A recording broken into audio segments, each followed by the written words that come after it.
and welcome into Bon Appetit, or it could be to your health, because to maintain good health, you have to have a nutritious lifestyle. And as we age, one of the things that normally happens is we tend to lose track of what we're eating or eating the right things. Today we're going to address that because we have with us Helen Jones. And Helen, you've been on the program with us before when you were with the Extension Service, and Dr. Evelyn Crayton. Thank you. And we're glad to have you with us today. And you represent the Academy of Nutrition and Dietetics. That is correct. Two very important things in our life. Thank you. You have to have a good diet to maintain nutrition, right? Good nutrition. Good health is very important, and as we age, it becomes even more important. Health. And you mentioned eating. It's mindful eating. The older we get, we need to be mindful of what we're eating, because we tend to eat what we like and eat what makes us feel good, but we need to concentrate on what's healthier for us so that we can do those things we like to do. And then we tend to forget that we ate, right? Or didn't we, because sometimes you just don't feel hungry. Right, and sometimes we forget what we ate. So it's a good idea if we kind of organize ahead of time. Mm-hmm. Have our fruit, we have our dairy product if we're into dairy products, or if we're just a vegan or vegetarian, which is one of the things that is becoming more and more popular now, to go back to a plant-based diet. Mm-hmm. And one of the things I kind of chuckle to myself that we've come back full circle, because that's what was that's what was explored in the Garden of Eden. Yes. A plant-based diet where we were to eat anything that came from the ground. I give you all this that's growing, eat it. Eat it, and it's good for you. Put no additives in it. Nothing, no processing. Take it from where it's at. Straight from the ground, right off the tree, Mm-hmm. and enjoy. But then we became more modernized and started processing our foods, and wasn't the best thing for us. And so for National Nutrition Month, March is National Nutrition Month, and it began in 1973. And I'm a lot older than Helen, but I started thinking back. So am I. Alabama. A lot older than you.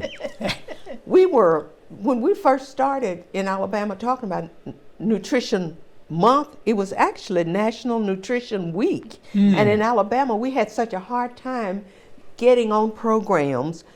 By the time we would get our appointment to go to the television station or get our articles in the newspaper, the week had passed. Yes. And so we appealed to our national office in Chicago and asked them, why don't we have a month? So Alabama led the way, and we became National Nutrition Month, which is what we're celebrating at this time. And Helen would probably want to talk about what our theme is this year, how food connects us all over the world, all cultures, all ethnic groups. Yes. Food connects us. Everyone eats it. That's why a lot of people go around and say, oh, I'm a dietitian. Only because everybody knows food and everybody want to relate or say that I'm a dietitian, I'm a nutritionist. But we are registered dietitians and licensed nutritionists. We're the ones who really deal with the science-based information. That's very important. Yes, and this year, the Academy of Nutrition and Dietetics, the theme is Food Connect Us. And what they're trying to relate to the, to the community and to the people is that what we eat connect us with our health. It connects us with our family and our friends. And also, food connects us to our culture. We need to learn how to use all of the food groups, which is, your dairy products, your fruits, your vegetables, your proteins, even your fats, because we do have healthier fats that you can choose from. So we want to be able to let people know that food connects us in all kinds of ways. And you need a combination of everything, don't you? Absolutely. Yes, that's right. Because a lot of times people say, I'm getting rid of all carbohydrates. No. Well, you need carbohydrates. Absolutely. Absolutely. It's We like need some of those trying to nutrients. run a car without any gas. That is true. Absolutely. So nutrients are, all of the foods contain nutrients that you need. Everything we need to do is, we need to do it in moderation. If we're going to eat carbs, eat that in moderation. Yes. If we're going to have some fats, eat everything in moderation. And now that I'm no longer employed, I can say that if you go back to the Bible, it's already described in the Bible what we were supposed to eat. Now there's a big issue that we're talking about now. Let food be your medicine. That's what Hippocrates, we give him credit for that. Let food be your medicine. but Ezekiel described it in the Bible about food is medicine. And if we eat healthy foods, it will sustain our bodies. That's the purpose of eating. You get vitamin B. And one of the things that I just thought about as I was reading about how important it is to get the B vitamins so that your body will utilize the food that you get. The B vitamins help the metabolism, and I don't want to get all into the deep stuff, but it helps your body use all of the foods that you're getting. I had the pleasure of sitting on the Food Advisory Committee of the Food and Drug Administration, where we voted to fortify the food supply, bread, cereals, and all of the grains with folic acid, which is a B vitamin, which is really important to young women of childbearing age to prevent spina bifida, which is a push that the March of Dimes has. And when we were in Washington, the March of Dimes, the people from the March of Dimes was pushing, let's fortify the food supply so the people don't have to worry about, oh, am I getting enough folic acid?